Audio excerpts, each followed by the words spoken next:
지금부터 우리 세법 기출문제 해설 특강 들어가도록 하겠습니다. 자, 첫 번째 시간이네요. 그래서 일단 26회 기출 해설 특강 들어가도록 하겠습니다. 자, 일단 한번 첫 번째 문제 풀어볼까요? 자, 65번부터 출발하네요, 여러분. 그래서 한번 보시면, 자, 지방세법상 부동산 취득 시, 취득세 과세 표준에 적용되는 표준세로 오른 것을 모두 고른 것을 물어봤죠, 여러분. 자, 일단 여러분, 뭐죠, 여러분? 취득세 표준세를 물어봤다는 거죠, 여러분. 근데 오른 것을 모두 골라봐라, 그입니다, 여러분. 자, 이렇게 박스 열거 문제죠, 여러분. 그럼 여러분 이렇게 박스 열거 문제를 풀 때는 여러분 이걸 다 푼 다음에 답을 찾지 마시고요. 내가 아는 것부터 접근해서 답이 아닌 걸 지워가다 보면 여러분 그냥 자동으로 답이 남게 됩니다. 이걸 만약에 다 푼 다음에 답을 찾으면 여러분 100% 완벽하게 맞추지 않는 이상 답이 안 나오기 때문에 저는 이렇게 박스 열거 문제가 나올 때는 다 푼 다음에 맞히지 마시고 하나하나씩 풀면서 아닌 걸 지워가다 보면 자동으로 2개나 3개 풀면 답이 나온다는 것을 먼저 말씀드릴게요, 여러분. 자, 어쨌거나 여러분, 요 취득세 표준세는 여러분 별표 3개 정도 표시해 두시고요. 또 언제든지 시험에 나올 수 있는 부분입니다, 여러분. 별표 3개 또 나올 수 있는 부분이다. 자, 일단 취득세 표준세는 여러분 취득의 유형에 따라서 달라지죠. 첫째 볼까요, 여러분? 기업, 상속이라는 농지 취득이죠. 자, 상속을 받으면 얼마죠? 1000분의 28이죠. 근데 그게 뭐죠, 여러분? 농지라는 게 문제죠. 농지는 우대 대상이니까 1000분의 23으로 가는 거죠. 그래서 기억은 맞아서 틀려서 맞는 말이죠, 여러분. 그래서 기억 나왔으니까 맞는 거. 그러면 기억 나와야 돼, 안 나와야 돼? 나와야 되는 거죠. 그래서 1번 나왔네요, 여러분. 그 다음에 2번 안 나왔죠? 3번 나왔죠. 그러면 2번 탈락이고요. 4번도 탈락이죠. 그래서 여러분 2번과 4번 탈락됐으니까 1번과 3번과 5번 이렇게 셋 중에 하나가 답이 되는 거죠, 뭐. 아시겠죠, 여러분? 그 다음에 리어는 무조건 틀린 거겠죠? 탈락된 거 나왔으니까 옳은 것이죠, 여러분. 그러면 합유물, 총유물의 분할이나 취득이 여러분 1000분의 23. 요거는 맞네요, 여러분. 죄송합니다. 합유물, 총유물의 분할일 때는 바로 표준세 1000분의 얼마? 23. 자, 니은도 맞는 거죠, 여러분. 니은도 맞네요. 자, 그러면 1번과 그 다음에 3번과 5번 중에 니은 남아있는 것은 1번과 5번이니까 3번 탈락이 된 거죠. 그래서 5번만 1번과 5번 남아있다는 거 확인할 수 있겠고요. 자, 디귿, 원시 취득이죠. 다만 공유 수멸의 매립이나 또는 간척으로 인한 농지 취득은 제외한 거다라고 했어요, 여러분. 그럼 이러한 지방세 특례 제한법상 취득세 감면 대상은 제외한 그냥 일반적 원시 취득세를 물어본 거죠. 그럼 1000분이 얼마죠, 여러분? 28이죠, 여러분. 맞는 말이네요, 여러분. 그래서 여러분 원시 취득일 땐 1000분의 28. 그래서 기억, 니은, 디귿 다 맞네요. 그러면 기억, 니은, 디귿 다 맞는 건 5번밖에 없는 거죠, 여러분. 그래서 답은 5번이 될 거라는 걸 예측하고 있어야 되겠죠. 자, 리얼, 법령으로 정한 비영리 사업자의 상속의 무상이 있죠, 여러분. 자, 여러분 밑줄 치세요. 상속의 무상을 뭐로 말하죠, 여러분? 증여, 기부 등을 말하는 거죠. 그래서 상속의 무상 취득 때는 1000분의 35로 가야 되는 거죠. 근데 밑줄 누가 받았죠, 여러분? 비영리 사업자 받았죠. 그 마치 비영리 사업자는 농지의 예외 규정처럼 역시 예외가 되기 때문에 1000분의 35가 아니라 1000분의 28이 되는 건 맞는 말이죠, 여러분. 그래서 결론은 기억과 니은과 디귿과 리얼이 모두 맞는 말에서 답은 몇 번, 여러분? 5번이 되는 것을 확인하실 수 있습니다. 그래서 어쨌거나 여러분 우리 취득세 표준세는 언제든지 또 나올 수 있는 부분이기 때문에 이 취득에 유형했던 세는 반드시 숙지 정리해 두시기 바라겠습니다. 아시겠죠, 여러분? 자, 그래서 65번 요 정도로 마무리하고요. 다음 문제 넘어갈까요, 여러분? 자, 다음 문제는 여러분 66번이 되겠습니다, 여러분. 자, 그러면 이번엔 등록면허세네요. 그래서 지방세법상 등록면허세에 관한 설명서 역시 옳은 걸 물어봤죠, 여러분. 자, 여러분 등록면허세 여러분 종합 문제가 가장 많이 나옵니다, 여러분. 등록면허세 문제가 한 문제 정도 나오기 때문에 한 문제에서 많으면 2문제 나오다 보니까 종합 문제가 가장 많이 나오는 스타일이다. 그래서 별표 3개에 이런 형태로 과세 요건별로 물어보는 종합 문제가 가장 또 나올 수 있는 부분이다는 걸 말씀드릴게요, 여러분. 자, 그럼 1번 볼까요? 자, 부동산 등기에 대한 등록면허세. 자, 밑줄 여기 납세지를 물어본 거죠. 납세지. 그러면 납세지인데 뭐죠, 여러분? 부동산 등기에 대한 납세지죠. 그러면 항상 우리 부동산에 대해서 지방세는 납세지를 물어보면 어디라 했죠, 여러분? 소재지죠. 근데 여기는 부동산 소유자의 주소지다 했죠, 여러분. 밑줄 소유자의 주소지는 국세일 때고 지방세는 여러분 항상 어디죠? 부동산 소재지가 되는 거죠. 그래서 여러분 잊지 마시기 바랍니다. 국세에서 물어보는 건지 지방세에서 물어보는 건지 확인하셔서 지방세에서 물어보면 부동산 소재지, 국세에서 물어보면 소유자 등의 주소지 등으로 가는 거다라는 거 확인해 주시기 바라겠습니다. 그래서 결론 1번은 틀린 말이죠. 자, 2번 등록을 하려는 자 누구죠, 여러분? 납세의무자죠. 밑줄 등록을 하려는 자 납세의무자를 말합니다. 자, 이자가 신고 의무를 다하지 않은 경우 밑줄 치시고요. 여기서 신고 의무를 다하지 않은 것은 뭐를 말하는 거죠, 여러분? 무신고 또는 과소신고를 말하죠. 그러면 무신고 또는 과소신고를 했으니까 당연히 뭐가 부과되냐면 가산세, 무신고 가산세 또는 과소신고 가산세가 부과돼야 되는 거죠. 그런데 등록 면허세 뭐를 산출세액을 뭐 하기 전까지 등록하기 전까지 뭐는 했다면 납부는 했답니다, 여러분. 그러니까 신고라는 의무는 다 하지는 않았죠. 신고라는 의무는 다 하지는 않았다. 신고 의무는 다 하지 않았지만 뭐는 산출세액을 납부는 했다. 언제까지? 등록하기 전까지 뭐는 했다면 납부는 했답니다. 뭐는 안 했지만 신고 의무는 다 하지 않았지만 납부는 했답니다, 여러분. 자, 이때 신고 의무를 이행하지 않은 건 뭘 말하는 거죠, 여러분? 그렇죠. 무신고 또는 뭐를 말한다, 여러분? 과소신고죠. 과소신고. 네. 그럼 당연히 이에 대해서 뭐가 부과되는 거예요, 여러분? 가산세가 부과되는 거죠. 그래서 신고 의무는 다 하지 않았지만 그래도 뭐를 했다면 돈은 냈답니다, 여러분. 돈은 냈답니다. 그러면 이때는 어떻게 한다, 여러분? 신고도 하고 납부도 한 거로 보게 됩니다. 그럼 신고를 안 했으면 당연히 뭐가 부과되는데 가산세가 부과되는데 신고까지 한 거를 보게 돼서 요 가산세를 부과하겠다 안 하겠다? 안 하겠다 그 얘기죠, 여러분. 이게 바로 그 유명한 등록면허세 뭐죠, 여러분? 신고 의제 규정을 말하는 거다라는 걸 잊지 마시고요. 역시 시험에 계속해서 반복해서 출제되는 부분이다라고 말씀드릴 수 있겠습니다. 그래서 신고 의제는 꼭 좀 숙지 정리해 두십시다. 정리해 두십시다. 등록면허세 신고 의제는 매우 중요, 베리베리 중요 잊지 마시기 바랍니다. 자, 그럼 볼까요, 여러분? 예. 그래서 신고 의무를 다하지는 않은 경우라더라도 산출세액을 등록하기 전까지 뭐냐 했다면 납부는 했답니다. 그때는 어떻게 한다? 신고도 하고 납부도 한 걸 보는 거죠. 따라서 무신고 가산세, 가소신고 가산세 부과된다, 부과되지 않는다. 부과되지 아니한다는데 여기는 뭐였죠, 여러분? 보지만, 납부로 보지만 무신고 가산세 부과된다라고 했기 때문에 맞아서 틀려서 틀렸다는 얘기죠. 부과된다, 안 된다? 부과되지 아니한다. 그 얘기가 됐습니다. 아시겠죠? 그래서 2번도 틀렸네요. 자, 3번. 상속이나 소유권 이전 등기 세율은 여러분 부동산 가격의 1000분의 15입니다. 자, 상속이나 소유권 이전 등기죠. 자, 항상 소유권 이전 등기 때 등록면에서 무슨 가격이죠? 부동산 가격은 변화가 없죠. 부동산 가격으로 과표하죠. 다만 세율은 상속일 때 여러분. 그럼 상속을 받았을 때 취득세는 1000분의 28이죠. 그런데 등록면에서 어떤 28에서 2를 빼니까 얼마 되죠? 1000분의 8이 되는 거죠. 그래서 여기는 1000분의 15로 한다. 맞아, 틀려? 틀렸죠. 상속일 때는 1000분의 8이 되는 거죠. 8. 그래서 3번도 틀린 말이 되겠네요, 여러분. 자, 4번. 부동산을 등기하려는 자, 납세무자죠. 과세표나 세율을 적용하여 산출한 세, 즉 등록면에서 산출세액을 언제까지? 밑줄 등기하기 전까지. 그렇죠. 납세지에 관할 지방자치단체장이 어떻게 하라? 신고 앤드 납부한다. 그렇죠. 바로 4번이 맞는 말이죠. 예, 그래서 4번이 정답이 되는 걸 여러분이 꼭 기억해 두셔야죠.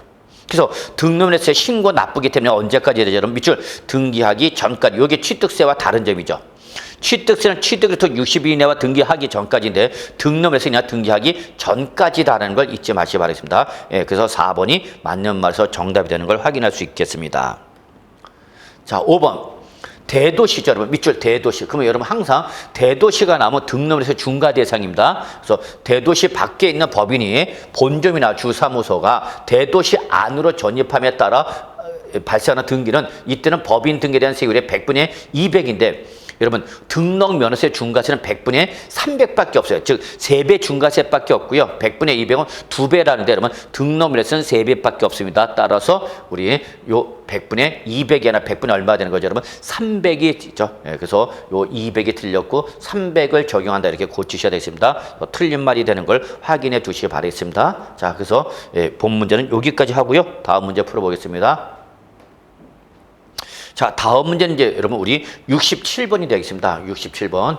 자, 지방세법상 취득세 과세표준 및 세율이죠, 여러분. 밑줄. 여러분 여기서 취득세 과세표준과 세율은 여러분 취득세에서 자주 나오는 부분입니다, 여러분. 이 부분 여기 이때만 말고 여러분 또 계속해서 반복해서 출제되는 부분이기 때문에 별표 3개 표시해 두시고요. 자, 뭘 물어봤죠? 틀린 거 물어봤네요.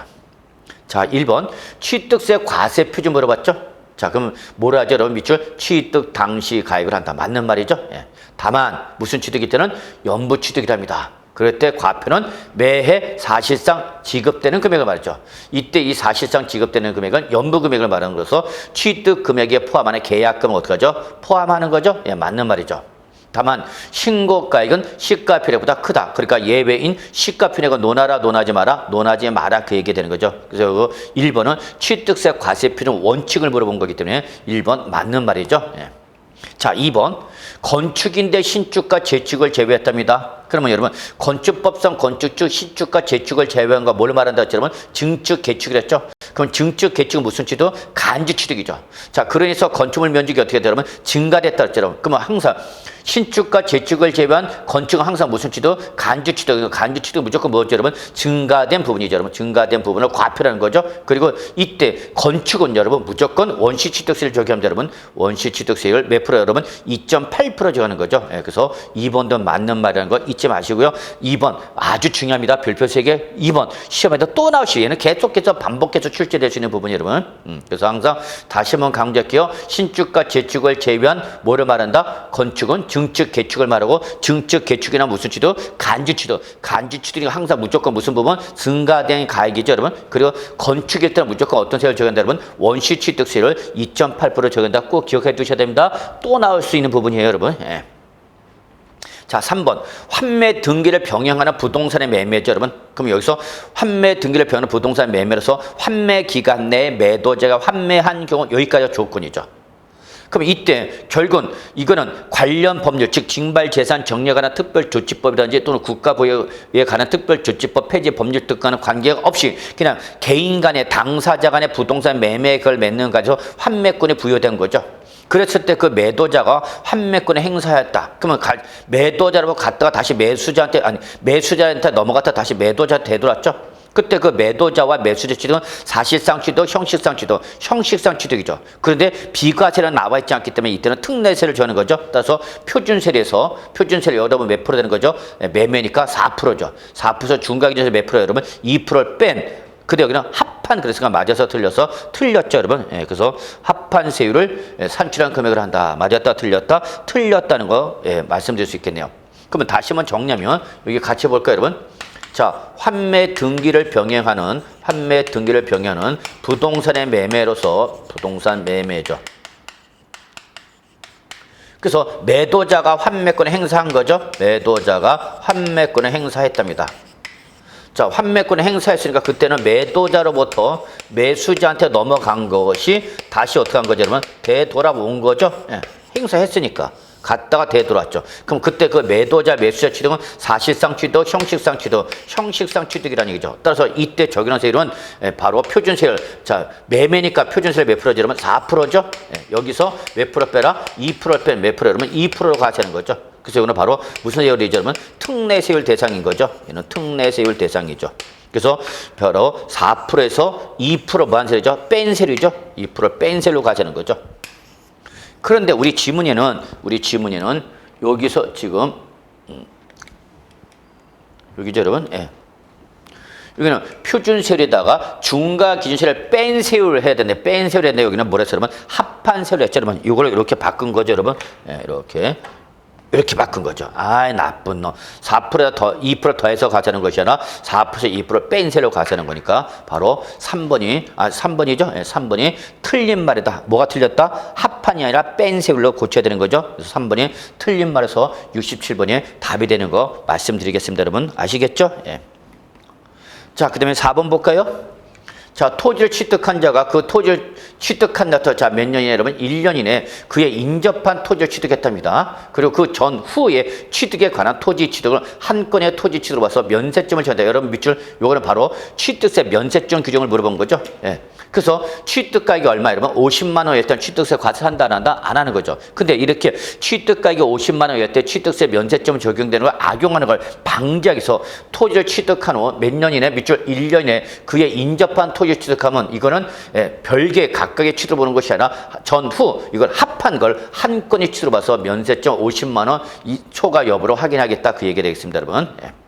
자, 맞는 말이죠. 5번. 지방자치단체장은 조례로 정하는 바에 따라서 취득세 표준세율 100분의 50의 범위 안에서 가감할 수 있다. 이게 바로 뭐죠, 여러분? 탄력세율이죠. 탄력세율 잊지 마시기 바랍니다. 그래서 취득세 표준세율은 무슨 세율을 취하고 있다? 탄력세율을 취하고 있다는 거 잊지 마시고요. 몇 프로 범위 안에서? 50% 범위 안에서 이렇게 정리해 두시기 바라겠습니다. 자, 여기까지 하고요. 다음 문제 풀어보겠습니다. 자, 68번이네, 여러분. 예.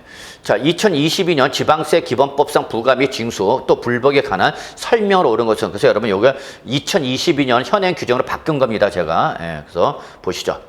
1번 납세자가 지방소득세 법정 신고 기간까지 과세표준 신고서를 제출하지 않았답니다. 어쨌거나 지방세를 과세표준 신고 기간까지 신고를 하지 않았다. 저거 뭐죠 여러분? 무신고죠. 자, 이때 지방세 부과 제적기간은 5년이다 그런데 여러분 틀렸죠.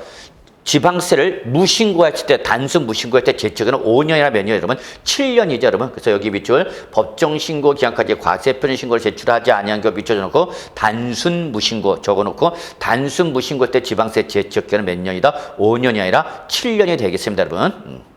자, 2번 지방세에 관한 불복 시 불복 청구인은 이 신청을 거치지 아니하고 심판 청구를 제기할 수 없다라고 한다 여러분. 이거는 지방세 불복 절차 여러분. 그러면 지방세 기본법상 불복 절차는 이 신청과 바로 심판 청구 두 가지가 있습니다 여러분. 그래서 이 신청과 심판 청구가 있는데 이때 이 신청은 밑줄 이거는 여러분 선택적 규정입니다 여러분. 하려면 하고 말려면 말기 때문에 여러분 안 해도 되고요 하도 되고 그렇습니다 여러분. 그래서 이 신청은 바로 도지사 등 지방자치단체 정하는 건데 이걸 거치지 않고 곧바로 조세 심판원장한테 제기할 수 없다가 아니라 여러분 있답니다 여러분. 있다. 그래서 이것도 틀렸네요. 그래서 여러분 이 신청은 필수적 규정이 아니라 선택적 규정이기 때문에 얘를 거치지 않아도 심판 청구를 할 수가 있습니다. 잊지 마시기 바랍니다. 이게 최근에 개정된 겁니다. 종전에는 이 지방세 기본법상 불복전은 이 전치주를 그러니까 심판 청구 전치주를 적용하지 않았기 때문에 제기할 수 없었는데 이제는 이 신청은 죄송합니다. 이 신청은 선택적 규정이기 때문에 요거 하지 않아도 제기할 수 있다. 이렇게 정리해 주시고요. 자, 3번 취득세는 원칙적으로 보통징수 방법에 의한다라고 하는데 여러분 여기 틀렸죠? 이거는 보통징수는 원칙이 아니라 예배죠. 지금 취득세 원칙은 뭐죠? 그렇죠? 신고 납부죠. 근데 신고와 납부가 이루어지지 않았을 때 예외적인 보통징수 방법이죠. 그래서 3번도 틀렸네 여러분. 자, 4번 납세 의무자가 지방세 관계법에 따른 납부 기한까지 지방세를 납부하지 않았답니다. 자, 그러면 그때는 산출세에다 100분의 20을 가산세를 부과한다 그랬죠 여러분. 자, 이렇게 지방세 관계법에 따른 납부 기한까지 지방세를 납부하지 않았을 때는 바로 뭐죠 여러분? 납부 지연 가산세가 됐죠. 납부 지연 가산세는 미납세 또는 부족세에다 10만 분의 25 곱하기 납부 지연 일수의 납부 지연 가산세가 벌어졌죠. 그래서 여기 100분의 20이 아니라 10만 분의 25에다 납부 지연 일수를 곱한 납부 지연 가산세를 부과한다 해서 여러분 역시 4번도 틀린 말이 되겠네요.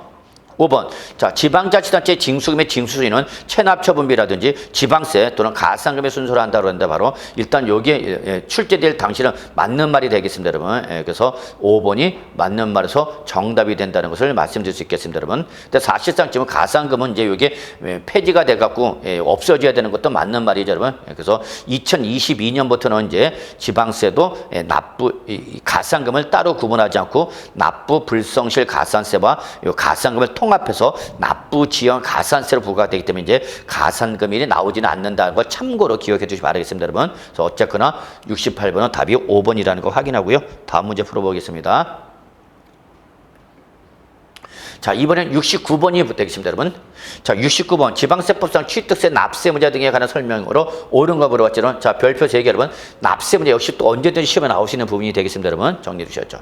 그러면 1번 취득세는 부동산에 준하는 자산, 어권을 제외한 각종 권리 등을 취득한 적에 부과한다는데 맞아서 틀려서 틀렸죠. 왜냐면 부동산 또는 준부동산 여기까지 맞았죠 여러분. 근데 광어권, 어권, 양식어권만 과세 대상이고 광어양을 제외한 각종 권리는 취득세 과세 대상이 아니죠. 그래서 여러분 여기서 틀렸네요. 광어권, 어권, 양식어권으로 바꿨어야 되는 거죠. 그래서 이걸 제외한 광어양을 제외한 각종 권리는 취득세 과세 대상이다 아니다. 예를 들어서 우리 조합원 입주권, 주택 분양권, 또 뭐 임차권, 전세권 이런 부동산에 관한 권리는 취득세 과세 대상 아니라고 말씀드렸죠 여러분.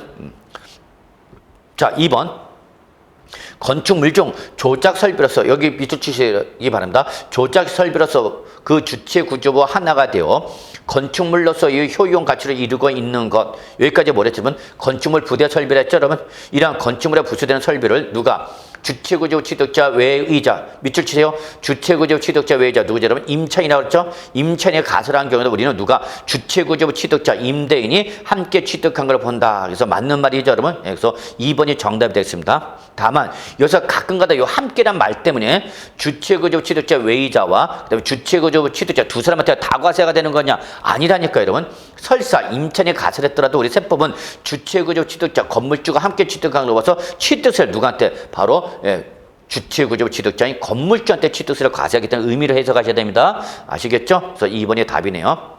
자, 3번. 법인 설립 시에 발행하는 주식을 취득함으로써 지방세 기본법상 뭐가 됐다? 과점주주가 되었다. 이때는 그 과점주주가 해당 법인의 부동산 등을 취득한 걸로 본다. 이거 무슨 취득이죠? 과점주주의 간주취득인 거죠. 이럴 때 여러분 여기 과점주주의 간주취득은 법인을 설립한 후에 과점주주가 됐을 때 과세라는 거고 법인을 뭐 했을 때는 설립했을 때는 법인을 설립할 때 과점주주가 됐던 이때는 취득한 걸 보지 아니한다가 되는 거죠. 그래서 본다가 아니라 보지 아니한다. 왜? 설립 시에는 과세를 안 하기 때문에 이렇게 정리해 주시기 바라겠습니다. 자, 4번. 토지 지목을 사실상 변경. 자, 토지 지목 변경 나왔네요. 무슨 취득이죠? 간주 취득이죠? 그때는 그 가액이 뭐야 되죠? 반드시 증가해야 되죠? 그럴 땐 취득으로 본다죠, 여러분. 근데 여기는 보지 아니한다 그랬으면 맞아서 틀려서 틀렸죠. 토지 이 지목 변경에서 토지 가액이 어떻게 했으니까? 증가했으니까 우리는 취득한 거로 본다라고 해야 되는 거죠, 여러분. 아시겠죠? 5번. 자, 증여자의 채무를 인수할 자 밑줄 부담부 증여 나왔네요, 여러분. 또 중요한 부분이죠. 아주 매우 중요하다라고 말씀드릴 수 있겠습니다. 그래서 부담부 증여일 때 채무 인수에게 상당한 부분, 이거는 뭐죠, 여러분? 유상 취득한 걸 보는 거죠. 근데 유상 취득한 걸 보지 아니한다 써요. 여기서 들죠. 여기가 보지 아니한다가 아니라 본다로 말을 바꿔야 되는 거죠. 그래서 5번도 틀린 말이 되는 거죠. 그래서 3번이 정답이라는 걸 말씀드리면서 다음 문제 풀어보겠습니다. 자, 70번. 지방세 기본법상 특별시세 세목이 아닌 것을 물어봤죠, 여러분. 자, 그러면 이때 바로 여기 특별시장에 부과하는 지방세가 아닌 거 찾아본 거죠.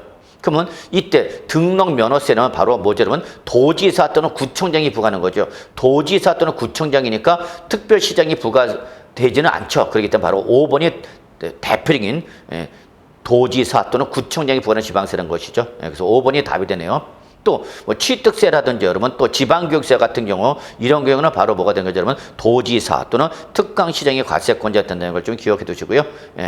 자, 이렇게 좀 봐두시기 바랍니다. 그래서 답은 몇 번? 5번이 되는 거 확인해 두시고요. 자, 71번 볼까요? 자, 이제 소득세법상 양도에 해당하는 것으로 옳은 거 물어봤죠, 여러분. 자, 이제 소득세법상 양도소득세 양도에 물어본 거죠. 자, 여러분 양도의 개념 별표 3개 표시해 두시고요. 언제든지 시험에 또 나오시는 부분이 되겠습니다, 여러분. 아시겠죠? 자, 그럼 1번.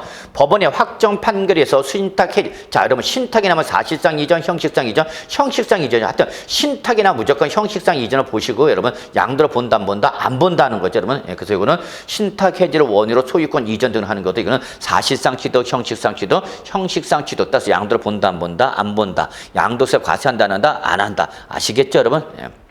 자, 두 번째 2번이죠. 법원의 확정 판결에 의하여 이혼 위자료로 배우자에게 토지의 소유권 이전입니다. 자, 여러분 이혼 위자료를 금전으로 지급하면 이때는 이혼 위자료 금전 지급은 손해배상금의 지급이기 때문에 이때는 받는 자, 주는 사람 아무한테나 과세를 하지 않습니다. 아무한테도 과세를 하지 않습니다. 다만 이혼 위자료를 금전 지급에 가름하여 대신하여 자, 토지라는 양도소득세 과세 대신 부동산을 넘겨주면 이거는 일종의 대물 변제입니다. 돈 대신 부동산 넘겨줘서 이혼 이자를 지급 채무를 소멸시켜버리기 때문에 이건 뭐죠, 여러분? 대물 변제죠. 대물 변제니까 양도를 본다 안 본다? 본다. 그래서 답은 몇 번, 여러분? 2번이 답이 되는 걸 확인하실 수 있겠습니다, 여러분. 자, 3번. 공동 소유 토지를 공유자 지분 변경 없이 2개 이상의 공유 토지를 분할하였다. 가 공동 지분 변경 없이 그 공유 토지를 소유주 무효로 뭐 했다면 단순 재분할 했다. 자, 여러분 여기 공유권의 분할 다시 단순 재분할 지분율의 변동이 있다 없다? 없는 거죠. 이렇게 지분율의 변동이 없는 공유권의 분할은 사실상 취득, 형식상 취득, 형식상 이전인 거죠. 그러니까 이때는 양도를 본다 안 본다? 안 본다는 거 잊지 마세요. 그래서 여러분 항상 공유권의 분할이 나오면 반드시 지분율 변동이 있는지 없는지 확인하셔서 변경 없다라고 그러면 양도를 본다 안 본다? 안 본다라는 거 확인해 주시고요. 자, 4번. 본인이 소유했던 자산이 경매나 공매에서 자기가 넘어갔는데, 경매 공매로 넘어갔는데 이걸 자기가 경락을 받은 거죠. 그러니까 본인께 자기가 재취득했으니까 명의가 바뀌어 안 바뀌어? 안 바뀌는 거죠. 그러니까 이때는 양도를 본다 안 본다? 안 본다. 이거는 우리 소득세법 기본 통칙에 나와 있는 내용인데 기본 통칙 내용을 물어봤다는 게 특징이 되겠습니다. 자, 5번. 매매 원인 무효에 소유하여 그 매매 사실의 원인 무효로 판시가 돼서, 자, 동그라미 소유권의 환원이죠. 어쨌거나 갔다가 판결에서 다시 환원된 거죠. 그럼 갔다가 되돌아온 거니까 사실상 취득, 형식상 취득, 형식상 취득이죠. 그래서 여러분 항상 환원이 됐는데 법률이나 법원의 판결에서 환원했다. 그러면 자발적 환원, 강제적 환원, 강제적 환원이죠. 강제적 환원일 때는 여러분 양도를 보지 않습니다. 아시겠죠? 그래서 결국은 71번에서 양도를 보는 것은 바로 요 2번밖에 없다는 거 확인해 두시고요. 예, 답은 2번이 되는 거죠. 예, 자, 이렇게 마무리하고요. 다음 문제 풀어볼까요? 자, 72번이죠. 자, 2014년 취득 후, 그래서 2014년 문제죠, 여러분. 등기한 토지를, 2014년 이 문제가 아니네요, 여러분. 이거는 2014년에 취득한 후 등기한 토지를 2022년 6월 15일 날에 양도했답니다. 이때 소득세법상 토지의 양도차익 계산이 여러분, 밑줄 양도차익 계산 물리네, 여러분. 별표 3개. 양도차익 계산은 여러분 언제든지 시험에 또 나올 수 있는 부분입니다. 별표 3개 꼭 다시 한번 정리해 주시기 바랍니다. 자, 틀린 거 물어봤죠? 다만 특수관계자와의 거래는 아니다. 그러니까 일반적 거래를 가정해놓고 문제 풀어라 합니다. 그래서 특수관계인 간의 이 부당예산 부인 규정은 논하지 마라 그 얘기가 됐습니다. 자, 1번. 취득 당시 실질가루가 확인할 수 있으면 그 실질가루 가는데 확인할 수 없다라고 했잖아요. 동그라미. 그럼 이때는 취득 당시 실질가루가 확인할 수 없을 때에 이때는 매매사례가액, 환산가액, 감정가액, 기준시가를 순차적으로 적용하여 산정한 가액을 취득가로 한다는데 여러분 틀렸죠? 이렇게 양도자가 취득 당시 실질가를 확인할 수 없을 때 사용할 수 있는 방법은 매감환입니다. 첫 번째 매매사례가입니다. 두 번째 감정가액이 있죠, 여러분. 세 번째가 환산 취득가죠. 여기까지만 적용할 수가 있고 여러분 요 기준시가는 적용할 수가 없습니다. 기준시가는 적용할 수가 없다. 그래서 여러분 결론 취득 당시 실질거래가를 확인할 수 없을 때 여러분 외우셔야 됩니다. 매감환 이렇게 기억하셔야 돼요. 매감환 매매사례가액, 감정가액 평균에 그리고 마지막 환산 취득가액으로 한다는 거 잊지 마시기 바랍니다. 2번은 틀렸네요. 그러면 답인가요? 1번이 답이네요. 근데 2번 볼까요? 양도와 취득 시 실질거래를 확인할 수 있답니다. 여러분 여기는 없는 경우, 여기는 있는 경우죠, 여러분. 그럼 그때는 당연히 뭘로 가는 거죠? 실질거래가액이죠, 여러분. 이게 대원칙이죠. 그래서 여러분 2번 앞에다 적으시고요. 원칙 1번이 뭐죠? 예외가 되는 거죠, 여러분. 자, 3번 취득가액을 실질거래가로 계산할 때에는 이때는 바로 기타 필요금으로서 뭐가 나오죠? 자본적 지출가 양도비가 기타 필요금으로 가는 거죠. 그래서 여러분 항상 밑줄 실질 취득가액의 짝꿍은 뭐다? 여러분 자본적 지출액 하나 더 주세요. 양도비가 짝꿍이죠. 근데 만약에 취득가액을 실질거래가액이 아닌 실질거래가액이 아닌 매매사례가액, 감정가액, 환산가액, 기준시가를 한다. 그러면 이때는 자본적 지출가 양도비가 나오는 것이 아니라 뭐가 나오죠, 여러분? 필요경비 계산 공제액이 나온다는 거 이거 꼭 기억해 두셔야 됩니다. 3번 잘 정리해 두시고요. 4번 취득가액을 자 매매사례가액으로 했죠, 여러분. 매매사례가액 밑줄. 그럼 매매사례가액이 실질 취득가액 아니죠? 그러니까 뭐가 나온 거죠, 여러분? 바로 필요경비 계산 공제액이 나와야 되는 거죠. 그럼 이때 필요경비 계산 공제가 여러분 취득 당시 기준시가에다가 부동산일 때는 3% 곱해서 나온 금액이 바로 필요경비 계산 공제가 되는 거죠, 여러분. 그래서 바로 요 계산할 때 취득가를 매매사례가를 계산할 때는 취득 당시 개별 공시지가 여기 밑줄 요 개별 공시지가는 토지 이 기준시가를 말하는 거죠. 여기다가 일반적 공제를 몇 프로면 3%죠. 이걸 곱한 금액을 필요경비에 포함한다고 맞는 말이죠, 여러분. 그래서 보세요, 여러분. 여기는 3번은 실가로 했을 때는 기타 필요 경비로 뭐가 나온다고 여러분? 자본적 지출액과 양도비가 나온다라고 했죠, 여러분. 근데 여기는 지금 취득가액, 실질 취득가액이 아니라 매매사례가액, 감정가액, 환산가액, 기준시가 나오면 이때는 뭐가 나온다, 여러분? 필요 경비 계산 공제가 나오는 거죠, 여러분. 그때는 이 필요 경비 계산 공제 빗줄 취득 당시 기준시가에다가 양도 물권별 공제인데 부동산일 때는 뭐죠, 여러분? 100분의 3이 되는 거죠. 예. 100분의 3. 왜냐면 지금 양도 물건이 토지이기 때문에 토지라고 명시해 줬기 때문에 공제를 몇 프로 되는 거다? 3%가 되는 거다라는 걸 잊지 마시기 바랍니다. 그리고 여기 등기를 했다 그랬죠. 그러니까 미등기 양도 0.3%는 시비 걸지 마라 그 얘기가 되겠습니다. 아시겠죠, 여러분? 네. 자, 5번 양도가 기준시가에 따를 때는 당연히 취득가에 때 뭘로 가는 거죠, 여러분? 기준시가로 가는 거죠, 여러분. 그래서 양도가의 실질거래가이면 취득가에 실질거래가로 대응시키고요. 그다음에 취득가액의 기준시가면 양도가의 기준시가면 취득가에 때 뭘로 기준시가로 한다. 이게 바로 뭐죠, 여러분? 동일 쌍방 기준입니다. 실가가 나면 실가를 빼라는 얘기고 기준시가 나면 기준시가를 빼라는 얘기죠. 이걸 뭐라 한다면 동일 쌍방 기준을 한다는 거 잊지 마시고요.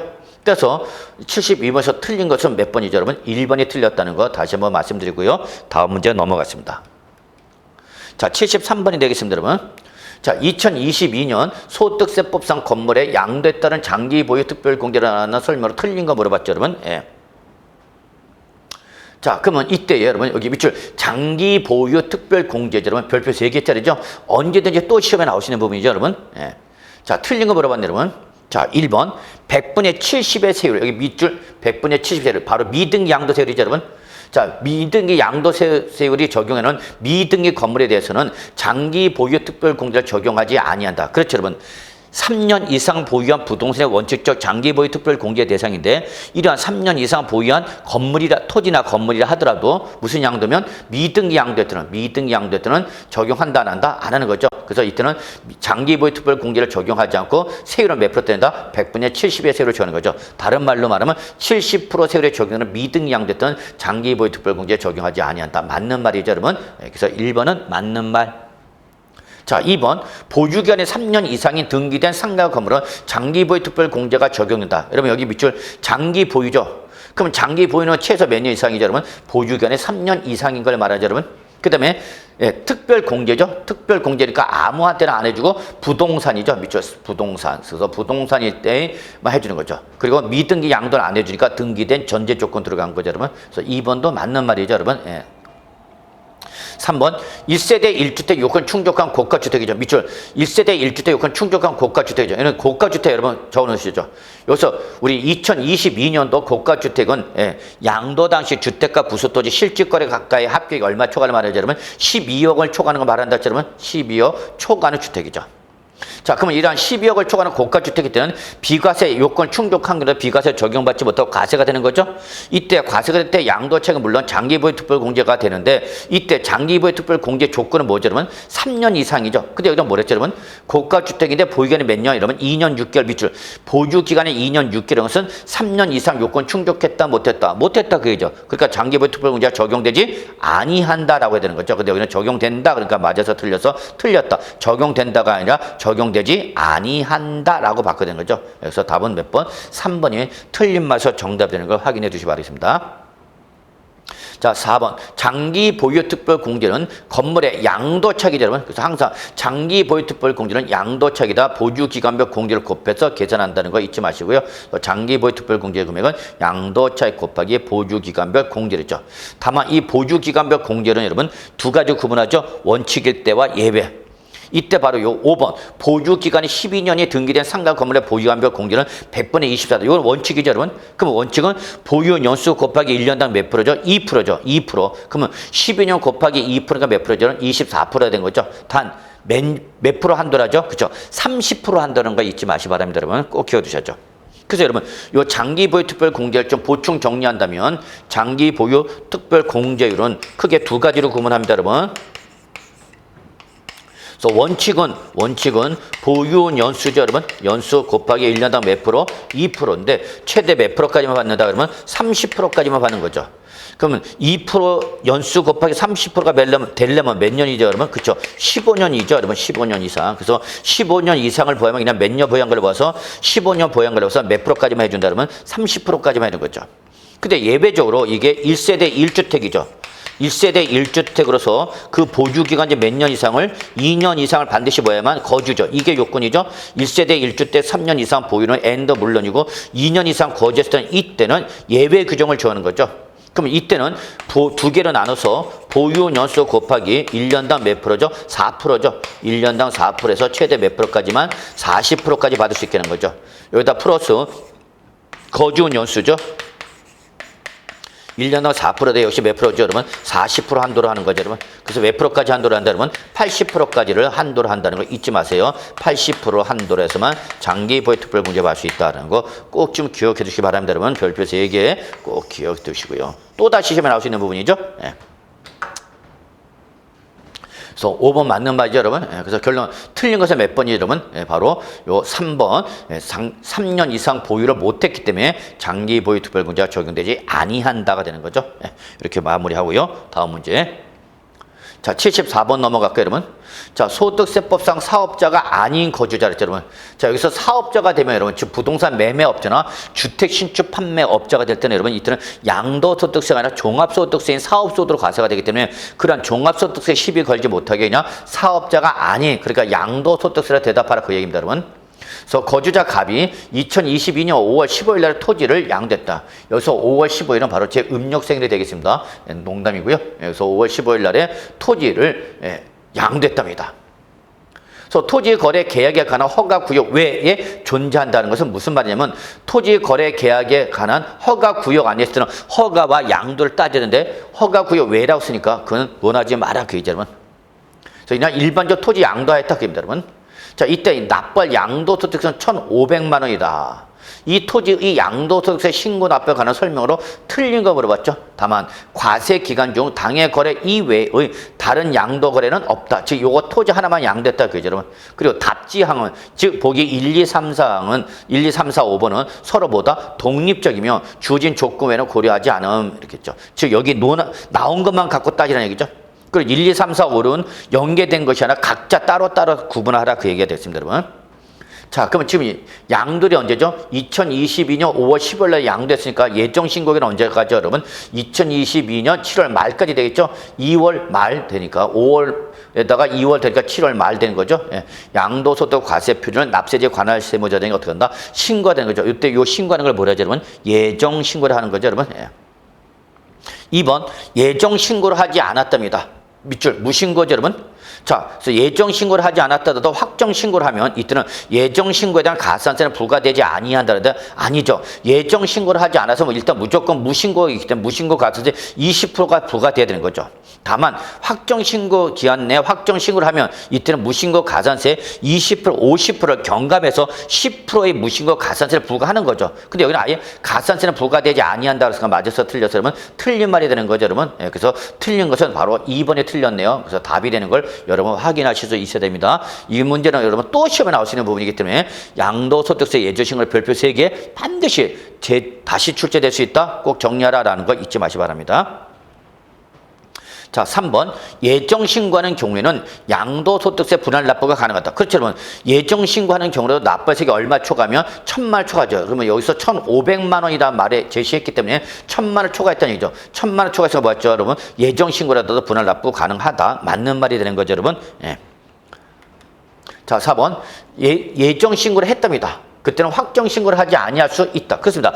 양도할 때마다 예정 신고를 한 사람은 원칙적으로 확정 신고를 하지 아니할 수 있습니다. 다만 양도할 때마다 예정 신고를 하였더라도 예외적으로 반드시 확정 신고를 하여야만 하는 경우가 있죠, 여러분. 첫째 바로 누진세율 적용 대상자는 2번 이상 양도를 했음에도 불구하고 합산해서 신고를 하지 않았을 때 이런 경우라든지요. 이런 때 반드시 확정 신고해야 되는 거죠.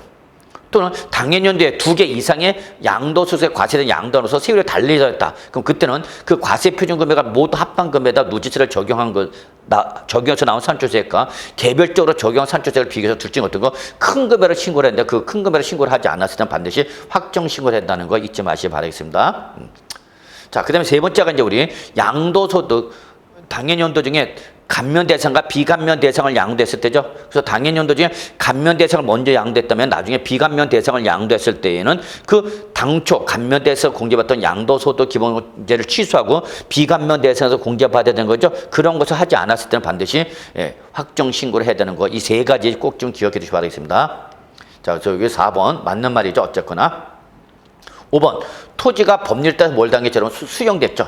자, 그 수용된 경우로서 예정신고 시 양도소득세를 물납하고자 하는 경우 예정신고 기한 10일 전까지 납세에 관해서 해보자는 신청해야 된다는데 여러분, 자, 양도세 이제 물납 제도가 폐지가 됐습니다. 그래서 2016년도 이후에는 양도소득세 물납 제도가 없습니다. 그래서 여기 물납할 수 신청해야 된다. 맞아, 틀려? 틀린 말이 되는 거죠, 여러분. 그래서 요 문제에서 자, 앞에 잠깐 보면 1번, 2번, 3번 다 맞는 말이 됐었죠, 여러분. 그다음에 4번도 맞는 말이고 5번 양도세 물납 인정하지 않습니다. 지금 현재 우리 부동산 세법 중에서 물납은 재산세에서만 물납이 나오고 여러분 종합부동산세, 양도소득세 물납 인정되지 아니한다는 거 정리해 두시 바라겠습니다. 자, 그래서 답은 5번이라는 거 다시 한번 말씀드리고요. 다음 문제 넘어가겠습니다. 자, 75번이네 여러분. 자, 1세대 1주택 요건 충족했답니다. 즉 비과세 요건 충족했다는 얘기죠. 이때 거주자 값이 2022년에 다음과 같은 단층 겸용주택, 여기서 단층 겸용주택은 1층 주택을 말하는 거죠.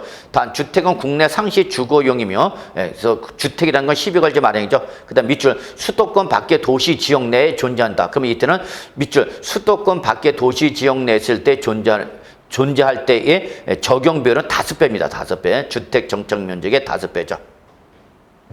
만약에 수도권 밖에 아니라 수도권 안에 도시적이 때는 여러분 바로 개발 우리 수도권 밖 아니죠 여러분 안에 도시적이 때는 여러분 우리 국계법상 국토의 개미 이용에 관한 법률에 따르면 도시적은 4가지 구분할 수 있죠. 어떻게 하죠 여러분? 예.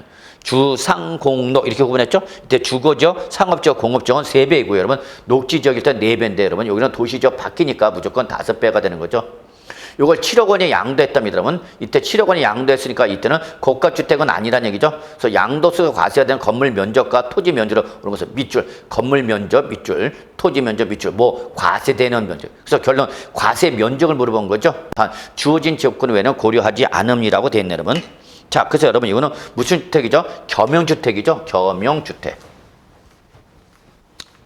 자, 그래서 이거는 여러분 비과세 요건 충족했죠. 저 비과세 요건 충족했네요. 그래서 비과세를 받아야 되는데 얘가 무슨 주택이다 그러면 겸용주택이라는 얘기죠. 자, 겸용주택 일단 반드시 주거 면적과 기타 면적을 구분해야죠, 여러분. 그러면 이때 보면 여러분 건물 보니까 주택은 얼마 그러면 주택 면적은 80이고요. 자, 상가 면적이 나왔네요, 여러분. 상가 면적이 나왔죠. 상가 면적 얼마죠, 여러분? 120제곱미터 나왔죠. 그럼 뭐가 더 크죠? 상가가 더 큰 거죠. 자, 그럼 이때 상가가 더 크기 때문에 이때는 뭐만 요 주거용만 주택을 봐야 되는 거죠. 요것만 주택을 보는 거고, 요거는 주택을 본다, 안 본다? 안 본다 그 얘기죠, 여러분. 주택을 보지 않는 거죠. 그럼 요 놈만 뭐가 되는 거고, 여러분? 비과세가 되는 거고, 그죠? 비과세가 되고, 요거는 무조건 뭐라는 얘기, 여러분? 과세가 되는 거죠, 여러분? 과세. 그래서 결론, 과세가 되는 건물 면적 얼마가 되는 거죠, 여러분? 120이 되는 거죠, 120. 그래서 건물 면적에서 120짜리가 보니까 여러분 있나요? 120이 3개가 있고 그러면 건물 200이 2개가 있죠. 그러면 일단 202개짜리보다 이런 123개짜리가 될 가능성이 더 높다는 거 잊지 마시기 바라겠습니다. 자, 그러면 이때에 이렇게 부수 토지 전체 면적이 얼마죠, 여러분? 토지 면적은 전체 건물 부수 토지 800이랍니다, 여러분. 800. 자, 그러면 이때에 이것은 우리 주택 정착 면적 120에 요 주택 정착 면적 80이죠, 여러분. 예, 그래서 일단은 80제곱미터에 자, 수도권 밖의 도시 지역에 있다니까 기준 면적이 몇 배죠? 5배가 되는 거죠. 그래서 80제곱미터 5배는 58, 40, 58, 40, 400제곱미터가 되는 거죠. 그럼 이걸 주택 부수 토지 봐야 되는 거죠. 근데 이때에 이거를 따져야 되죠. 전체 면적 중 전체 토지 면적 얼마죠? 800. 이 중에서 건물 면적 얼마? 80에다 120이니까 얼마죠? 200이죠. 200제곱미터 중에서 주택 면적 80이 차지하는 비중이죠, 여러분. 예. 그러면 88, 64, 640에다가 2를 나니까 2, 3, 320제곱미터 나오네요, 여러분. 예. 그래서 요 800제곱미터에 200분의 80은 얼마 나오냐면 320제곱미터가 나오네요, 여러분. 그래서 요거 둘 중에 어떤 거 여러분? 적은 게 바로 주택 부수 토지가 되는 거죠. 주택 부수 토지. 그래서 비과세를 받을 수 있는 주택 부수 토지는 얼마다 여러분? 320제곱미터가 되는 거죠. 그러면 결국 지금 우리 물어본 게 뭘 물었죠? 과세 면적을 물어봤죠. 그럼 과세 면적은 전체 토지 면적 얼마 중에서 800 중에서 비과세 면적이 얼마 여러분? 320이 비과세가 되는 거죠. 그럼 나머지 얼마 여러분? 800에서 320을 뺐으니까 얼마죠? 480인가요? 480이 바로 과세가 되는 면적이 되는 거죠. 그래서 480 이 과세 면적이죠. 그래서 과세가 되는 건물 면적 얼마? 320. 예. 죄송합니다. 120이죠. 120에다가 건물 120, 그다음에 토지는 얼마죠? 480. 그러니까 여기서 바로 건물 120과 토지 480. 이게 바로 과세 면적이 되는 거죠. 그래서 답은 몇 번? 3번이 되는 걸 확인해 두시기 바라겠습니다. 아시겠죠? 그래서 한 번 정도 또 시험에 나오시는 보니까 요거 75번에 여러분 별표 하나 정도만 표시해도 큰 무리는 없지 않을까 생각합니다. 자, 이제 우리 76번 넘어갈게요, 여러분. 자, 76번. 거주자 양도소득세 과세 대상이 아닌 거 물어봤죠, 여러분? 아닌 거. 단, 국내 자산을 가정하라. 그러니까 국외 자산을 논하지 마라는 얘기죠, 여러분. 자, 여기 별표 2개. 여러분, 양도소득세 과세 대상이 시험에 자주 나옵니다, 여러분. 별표 2개. 이때 양도소득세 과세 대상 여러분, 출전이 여러분 쉽게 내는 거예요, 여러분. 어렵게 내는 것이 아니라 쉽게 내는 거니까 여러분 꼭 맞춰줘야 되죠. 자, 그러면 이때 소득세법상 과세 대상을 열거된 걸 보면 지상권, 전세권, 골프회원권, 그다음에 부동산 임차권이래 여러분. 이때에 부동산 임차권은 반드시 등기가 된 것만이죠, 여러분. 그래서 등기되지 않은 부동산 임차권은 양도소득세 과세 대상이 아닙니다. 이거는 종합소득세 기타 소득으로 과세가 되기 때문에 어쨌거나 미등기된 부동산 임차권은 양도세 과세 대상이 아닌 거죠. 그래서 답은 몇 번? 4번이 되는 걸 어렵지 않게 확인하실 수 있겠습니다, 여러분. 그 다음에 사업용 건물과 함께 양도 영업권이죠, 여러분. 그래서 영업권은 반드시 여러분 사업에 사용하는 부동산과 함께 또는 부동산에 관한 권리와 반드시 여러분 동그라미 함께. 그래서 내가 건물을 양도하면서 권리금을 받으면 이 건물과 함께 이 권리금도 몰려 때리겠다. 양도소득세로 과세하겠다. 그 얘기가 되는 거죠, 여러분. 그래서 답은 몇 번, 여러분? 4번이 되는 걸 어렵지 않죠? 정리해 주시고. 골프회원권 여러분 우리 기타 자산이죠, 여러분. 그래서 시설물 이용회원권이라는 거 잊지 마시고요. 그 다음에 지상권, 전세권은 등기 여부에 관계없이 과세를 합니다, 여러분. 그래서 지상권, 전세권 등기 여부를 묻지 않고 과세한다는 거 잊지 마시고요. 다만 여기 열거되지 않은 게 바로 뭐가 있죠, 여러분? 그렇죠? 지역권이죠. 지역권은 양도소득세 과세 대상으로 규정되어 있지 않다는 걸 잊지 마시기 바라겠습니다. 그래서 답은 다시 한번 4번이라고 확인하고요. 다음 문제 풀어보겠습니다. 자, 77번이죠. 자, 지방세법상 재산세 과세 편의가 세류죠, 여러분. 밑줄 재산세 과세 편의가 세류 여러분 언제든지 시험에 출제되는 부분이죠, 여러분. 별표 3개 표시해 두시고요. 틀린 거 꼭 정리해 주시기 바랍니다. 자, 1번 주택에 대한 과세 편의죠, 여러분. 자, 과세 편의다 뭐죠, 여러분? 주택. 그럼 항상 재산세 과세 표준 여러분 항상 뭐죠, 여러분? 시가 표준액 곱하기 공정시장가를 나와야 된다 그랬죠? 그래서 바로 여기 주택의 시가 표준액 곱하기 뭐죠, 여러분? 공정시장가를 곱한 금액이죠. 근데 주택일 때는 공정시장가율이 몇 프로죠? 100분의 60이죠. 그래서 토고는 70, 주택은 60. 그래서 1번은 맞는 말이죠. 자, 2번 주택이 아닌 건축물이죠. 그럼 주택이 아닌 건축물은 오늘 현재 공시가 되고 있지 않죠. 그래서 이때는 바로 시장, 군수, 구청장이나 지방자치단체에 산정한 건축물 시가표액이죠. 어쨌거나 시가표액이 나오고 여기다가 공정시장가율을 넣어야 되는 거죠. 근데 토지와 건축물은 몇 프로죠? 공정시장가율이 70%죠. 그래서 토고는 70, 주택은 60. 그래서 바로 여기 100분의 70 공정시장가율 맞는 말이라는 거 확인해 주셔야 되겠죠. 자, 3번 토지죠, 여러분. 역시 토지에 대한 과세표는 사실상 취득 가격이 증명되는 때는 장부가로 한다는데 여러분 여기서 틀렸죠? 3번이 틀렸네요. 왜 틀렸냐면 재산세 과표는 여러분 무조건 시가표액만 나와야 돼요, 여러분. 무조건 시가표액이 나와야 됩니다. 근데 여기는 지금 시가표액이 아니라 뭐가 나왔죠, 여러분? 사실상 취득가 증명되는 장부가액이 나왔기 때문에 이게 틀린 말이죠. 그래서 역시 토지에 대한 재산세 과세표는 여러분 역시 토지 시가표준에다가 공정시장가율 70% 곱하여 산정 가액으로 한다 이렇게 나와야 되는 거죠. 그래서 여러분 3번이 틀린 말에서 정답이 되는 거 여러분 어렵지 않게 충분히 확인하실 수 있겠죠, 여러분. 물론 토지 시가표는 뭐가 되는 거죠? 토지는 바로 개별 공시지가가 되겠죠. 개별 공시지가가 된다는 거 잊지 마시고요. 자, 그 다음에 4번. 같은 재산에 대하여 둘 이상의 세율에 해당이 된다. 그죠? 하나의 자산에서 둘 이상의 세율을 적용하면 우리 세법 무조건 그 둘 중에 어떤 거죠, 여러분? 높은 세율이죠. 그중 높은 세율을 적용한다. 맞는 말이죠. 자, 5번. 주택에 대한 재산세는 주택별로 표준세를 적용한다. 맞는 말이죠. 그래서 여러분 주택에 대한 재산세는 주택별 개별 과세죠, 여러분. 그래서 재산세는 대물세가 원칙이 있기 때문에 항상 재산별로 개별과세가 원칙입니다. 재산별, 개별과세 꼭 적어놓으세요. 다만 예외가 있었죠. 별도 합산과세 토지, 종합합산과세 토지는 글자대로 합산과세나 토지이기 때문에 얘들은 소유자별로 합산해서 과세한다는 거 잊지 마시기 바라겠습니다. 그래서 별도 합산과세 토지와 종합합산과세 토지를 제외한 나머지 모든 재산세 과세 대상은 과세 대상별로 개별과세가 되는 거죠. 그래서 주택은 주택별로 개별과세에 표준세를 적용하면 되는 거죠, 여러분. 물론 이때 표준세는 여러분 기본이 0.1%부터 0.4%까지의 4단계 초과 누진세를 기본적으로 하는 거죠. 다만 별정은 몇 프로죠? 4% 비례세를 정했죠. 또 우리 1세대 1주택에서 시가 비례기 9원 이하일 때는 이때는 우리 원칙적 누진세에서 0.05%포인트가 인하된 0.05%부터 0.35%까지의 1세대 1주택 특례세를 적용한다는 거 같이 정리해 두셔야 됩니다. 지금 제가 하는 말이 무슨 말이 난 못 알았겠다. 그러면 그분 아직 공부가 덜 된 거예요. 공부가 덜 됐으면 다시 한번 확인해 주시면 되는 거죠. 뭐. 그래서 내용 확인해 본 거니까 여러분 확인해 두시고요. 자, 그래서 77번 답이 몇 번 여러분? 바로 3번. 다시 한번 말씀드리고요. 다음 문제 넘어갈게요. 자, 다음 문제 78번이네요, 여러분. 자, 지방세법상 밑줄 재산세 부과징수죠. 재산세 부과징수 별표 3개짜리죠. 재산세 부과징수. 틀린 거 물어봤네요. 자, 1번 해당 연대 주택의 부가세액이 100만 원인 경우 납기를 7월 16일부터 7월 30일까지로 하여 한꺼번에 부과징수한다라고 했습니다, 여러분. 예. 맞으냐 틀렸냐 이죠. 자, 여러분 당연히 이제 주택의 당연히 연도 주택의 부가세액이 얼마? 100만 원 밑줄 치세요, 여러분. 그럼 이거 얼마죠, 여러분? 20만 원을 초과한 거죠.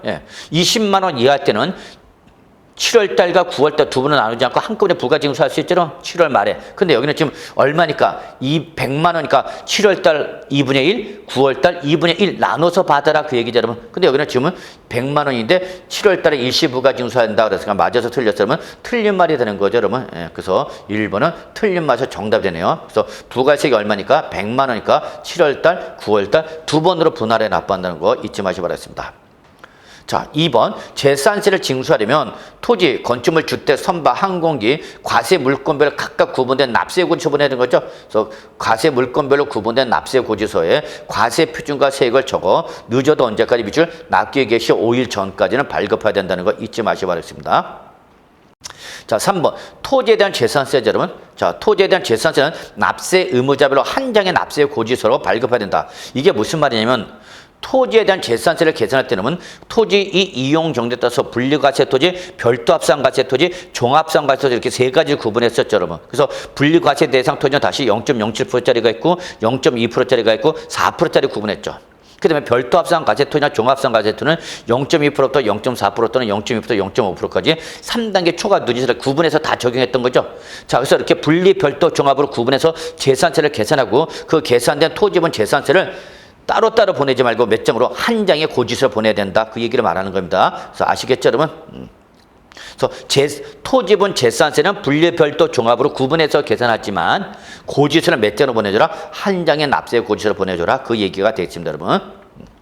자, 4번 재산세는 관할 지방자치단체장이 세액을 산정하여 보통징수 방법으로 부과징수한다. 그렇죠, 여러분? 바로 재산세 무슨 방법? 보통징수 방법으로 부과징수하는 거죠. 역시 맞는 말이죠, 여러분. 예. 자, 5번 고지서 한 장당 징수세액이 얼마? 밑줄 2,000원 미만이랍니다, 여러분. 그러면 이때는 해당 재산세를 징수하지 않아야 이게 그 유명한 뭐죠, 여러분? 소액 징수 면제 규정이 되는 거죠, 여러분. 그래서 이 부분을 꼭 좀 정리해 두시고요. 그래서 2,000원 미만일 때 징수를 안 하는 겁니다, 여러분. 따라서 2,000원이면 징수를 해야 되는 거죠. 즉 1,999원까지는 징수를 안 하고 2,000원부터는 징수를 해야 된다는 거 잊지 마시기 바라겠습니다. 아시겠죠? 그래서 본 문제 정답은 몇 번인 거죠, 여러분? 여기서 우리 바로 1번이 답이 되는 걸 다시 한번 말씀드리고요. 다음 문제 풀어보겠습니다. 자, 다음 문제는 79번이네요, 여러분. 자, 종합부동산세죠, 여러분. 그래서 매해 종합부동산세 하나에서 두 문제 이상은 나옵니다, 여러분. 종합부동산세 과세는 이제 과세 대상 자산이 아닌 걸 물어봤죠. 그럼 여러분 종합부동산세 과세는 몇 가지죠, 여러분? 세 가지죠, 여러분. 주, 종별 이것만 기억하시면 돼요. 종부세 과세 대상은 세 가지 뭐 주, 종별. 얘들은 바로 뭐죠, 여러분? 재산세에서 누진세를 과세내드리죠. 자, 재산세에서 누진세를 과세된 주택, 종합합산과세토지, 별도합산과세토지 요 세 가지만 종합부동산세 과세 대상이 되는 거기 때문에 별장이라든지요, 또 분리과세토지라든지요, 또는 우리 모든 건축물은 종부세 과세 대상에서 제외되는 거 확인해 두시기 바라겠습니다. 자, 이러한 조건에는 고려하지 말랍니다. 제시된 것만 얘기하라. 그럼 여러분 기억, 여객 자동차 운송 사업 면허를 받은 자가 여러분 여기 사업이라 했죠 여러분. 그러면 뭐죠 여러분? 딱 사업용 토지죠. 그래서 이때 바로 여객 자동차 운송 사업 차고용 토지는 바로 뭐죠 여러분? 별도죠. 그럼 별도 합산 과세 토지 때는 공식 가격 합계가 얼마 초과죠? 80억 초과죠 여러분. 근데 여기 100억 원이랬으니까 80억 초과니까 종부세 과세해야 돼 안 해야 돼? 해야 되죠. 바로 별도 합산 과세 토지는 종부세 과세 대상이죠. 그래서 기억은 나와야 돼 안 나와야 돼? 나와야 되는 거죠 여러분. 예. 자, 그래서 기업은 과세 대상 맞습니다. 자, 니은 국내는 부부 공동 명의의 지분 비율이 동일한 1세대 1주택의 공시가 10억 원이랍니다, 여러분. 자, 그럼 여기 밑줄 공동 명의죠. 근데 종합부동산은 예외 없이 무조건 소유자분입니다. 꼭 기억해주세요. 종합부동산 무조건 소유자분입니다. 그래서 이렇게 얼마짜리를 지금은 10억짜리죠. 10억짜리를 한 사람이 갖고 있는 것이 아니라 부부가 어떻게 하죠? 부부 공동의 명의로 몇 프로씩? 50%씩 갖고 있다 그랬죠. 그러면 50%씩 공동 소유 있다.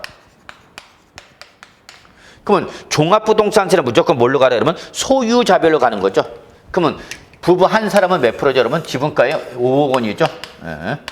또 나머지 부부도 지분가 몇 프로죠, 여러분? 5억 원이죠. 예. 그렇기 때문에 이때는 6억 초과자가 있어 없어? 없죠, 여러분. 그러니까 이때는 종부세 과세를 한다 안 한다? 안 하는 거죠, 여러분. 예. 그래서 결론은 저 니은은 공동 소유하고 있기 때문에 종합부동산세 과세 대상에서 제외되는 거죠. 만약에 한 사람의 명의를 갖고 있으면 당연히 과세 대상이 되는 거죠. 예. 그래서 니은은 과세 대상 아니네요. 예.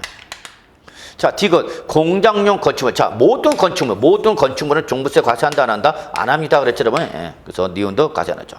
자, 리을 해원제 골프장용 토지 여러분. 바로 골프장용 토지는 뭐죠, 여러분? 바로 4% 분리과세 대상 토지죠. 예. 그러니까 바로 역시 이것도 과세를 하는 거죠. 그래서 결론은 니은이죠. 니은과 디귿과 리을은 종부세 과세 대상이 아니네요. 그러니까 종부세 과세 대상이 아닌 걸 버렸죠. 기억만 과세 대상이죠. 기억만 과세 대상이고 니은과 디귿과 리은 여기 있죠. 니은, 디귿, 리은에는 종부세 과세 대상이 아니죠. 그래서 바로 답은 5번이 되는 걸 확인하실 수 있겠습니다. 아시겠죠, 여러분? 예. 자, 이제 마지막이네, 여러분. 80번이죠, 여러분. 자, 지방세법상 2022년도 재산세 과세연제 납세 의무자가 아닌 거 물어봤죠, 여러분. 모두 고르랍니다, 여러분. 자, 여러분, 재산세 납세는 여러분 계속해서 반복해서 시험에 출제가 되는 부분이기 때문에 꼭 좀 정리해 두셔야 되겠죠, 여러분. 예. 자, 확인해 볼까요, 여러분? 기억 5월 31일입니다. 5월 31일에 재산세 과세 대상 재산의 매매 잔금을 수령하고 소유권 이전 등을 한 매도인이죠. 자, 그럼 여러분 보세요. 며칠자로? 자, 5월 31일자로 매도자로부터 매수자한테 넘어간 거죠, 여러분. 예. 그래서 매도자로부터 매수자에게 넘어간 날짜가 며칠자죠? 5월 31일자죠. 그럼 우리 재산세는 며칠자로 가자는 거죠? 6월 1일 현재 사실상의 소유자죠. 그럼 6월 1일 현재 소유자는 누구죠, 여러분? 매도자, 매수자. 매도자는 5월 31일자로 팔아버린 거죠. 그럼 6월 1일자 소유자는 누가 되는 거죠? 매수자죠, 여러분. 그래서 바로 6월 1일 소유자는 매수자가 되는 거니까 얘가 매수자가 납세 의무자가 되는 거죠, 여러분. 예. 근데 여러분 여기는 뭐라 했죠, 여러분? 매수인이 아니라 매도인이 나왔기 때문에 맞아서 틀려서 여러분. 그래서 틀린 말이죠. 그래서 결론 기억은 틀린 말이다라는 거 잊지 마시고요. 그래서 매도인이 아니라 매수자가 납세해야 되는 거죠. 자, 니은 공유물 분할 등기가 이루어지지 아니한 공동소유 토지 지분권입니다. 자, 이렇게 공동소유는 재산 때는 항상 그 지분권자가 자기 지분에서 납세를 부담하는 거죠. 그래서 바로 니은은 공동소유니까 종부세 과세 대상이 되는 거죠. 그래서 니은은 재산세 과세 대상이다. 왜? 공동소유할 때는 그 공동소유자인 지분권자가 납세하는 거죠. 자, 디귿 신탁법에 따라서 수탁자 명의로 등기 등록된 신탁 재산일 때 수탁자입니다. 자, 신탁법상 수탁자 명의 등기 등록된 신탁 재산일 때는 재산세나 종부세나 수탁자가 아니라 다 누가 되는 거죠, 여러분? 위탁자가 되는 거죠. 위탁자. 수탁자가 아니라 위탁자가 되는 거죠. 그래서 역시 기억과 함께 디귿도 종부세 재산세 납세 문제 아니죠, 여러분? 자, 리을 도시 환경 정비 사업 시행에 따른 환기 계획에서 일정한 토지를 환지로 정하지 아니하고 채비지로 여러분 밑줄 채비지로 보류지나 채비지가 나오면 여러분 무조건 그때는 누구죠, 여러분? 사업 시행자죠. 사업 시행자인데 여기는 누가 나왔죠, 여러분? 종종 토지 소유자가 나왔죠. 그래서 맞아서 틀려서 틀렸죠, 여러분. 그래서 결론 리을인 경우 보류지나 채비지가 나면 무조건 뭐가 되는 거다 그러면 사업 시행자가 되는 거죠, 여러분. 예, 그래서 바로 리얼도 틀렸다. 종전 토지 소유자가 아니라 사업 시행자가 되는 거죠. 그래서 결국은 지금 종합재산세 납세무자에서 니은밖에 없나 여러분. 예, 요 공동 소유의 지분권자가 바로 납세무자죠. 아닌 걸 물어봤기 때문에 그죠? 아닌 걸 물어봤기 때문에 기업가, 디귿과 리얼. 기업가, 디귿과 리얼 나와 있나요? 예, 바로 4번 기업가, 디귿과 리얼이 바로 예, 아닌 사람이고요. 그다음에 니은이 과세 납세무자인 거죠, 여러분. 그래서 답은 몇 번, 여러분? 4번이 되는 걸 확인하실 수 있겠습니다, 여러분. 자, 그래서 여기까지가 이번 우리 기출문제 해설 강의가 되겠습니다, 여러분. 예, 수고하셨습니다.